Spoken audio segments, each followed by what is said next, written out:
Apakah kemudian ini menjadi tanda-tanda dari mangkraknya IKN? Kalau saya melihat begini, kita kembali ajalah ke mood awal. Salah satu alasan dulu kita mendukung IKN, kita dari PDI Perjuangan, selain alasan historis, alasan kebutuhan Jakarta, adalah bahwa itu akan dilaksanakan dengan peran swasta. Tidak makan APBN. Kemudian dilaksanakan dengan berhati-hati, tidak dengan sistem kebut semalam. Kan itu nih landasannya. Dan sampai hari ini pun kita masih menyetujui itu. Nah sekarang kan kemudian kita lihat. Tahun lalu kita mengalami defisit sekitar hampir 400 triliun. Ya 300 triliun sekian. Tahun 2025 proyeksinya sekitar 1.200 triliun nih. Defisit APBN. Lalu apakah kemudian menjadi realistis bagi Pak Prabowo nyeburin 14,5 triliun ke IKN yang gak dinikmati siapa-siapa. Di saat sektor-sektor lain sebenarnya membutuhkan anggaran yang langsung dinikmati oleh rakyat. Pertanyaan kita kan di situ. Saya meyakini, kalau meyakini nanti susah juga. Saya berharap Pak Prabowo menjadi realistis.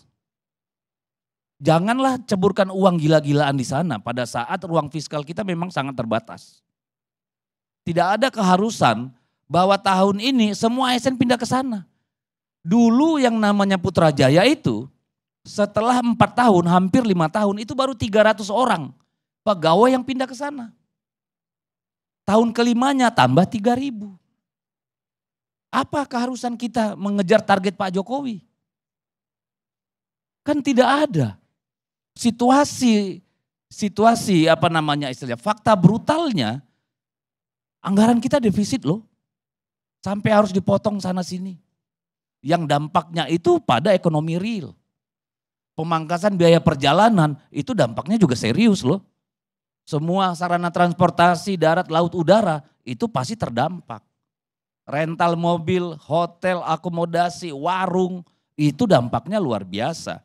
Demikian juga infrastruktur yang hanya bersisa 20%. Dampaknya pada ekonomi real. Saya berharap Pak Prabowo jangan kasih 14 triliun itu Pak.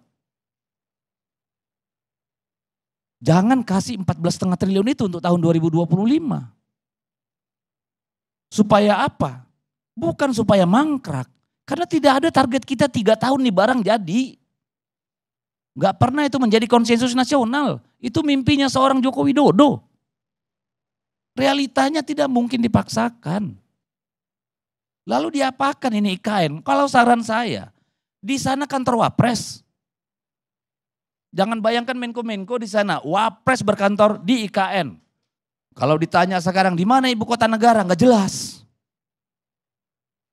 Karena ini sudah jadi DKJ.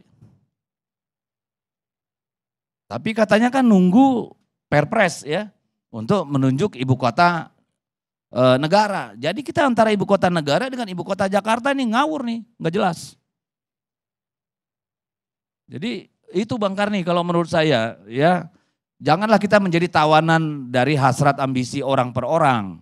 Kita kembali sebagai satu bangsa, mari kita selesaikan masalah real yang ada, itu yang perlu. Dan mari kita biarkan Pak Prabowo bekerja sesuai dengan keinginannya.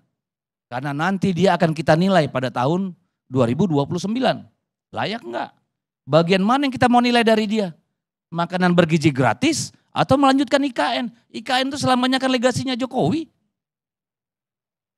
Sementara dia perlu narasi untuk dirinya supaya bisa 2 periode. Kan realistis Bang, kalau aku jadi Pak Prabowo, mana mau gue buang duit 48 triliun untuk IKN gak ada dampaknya buat rakyat. Tidak ada dampaknya juga secara elektoral. Kan gitu nih. Jadi ya mari kita biarkanlah Pak Prabowo kasih keleluasaan. Pak Jokowi udah di rumah tenang-tenang lah dulu. Pemilu masih jauh gitu loh.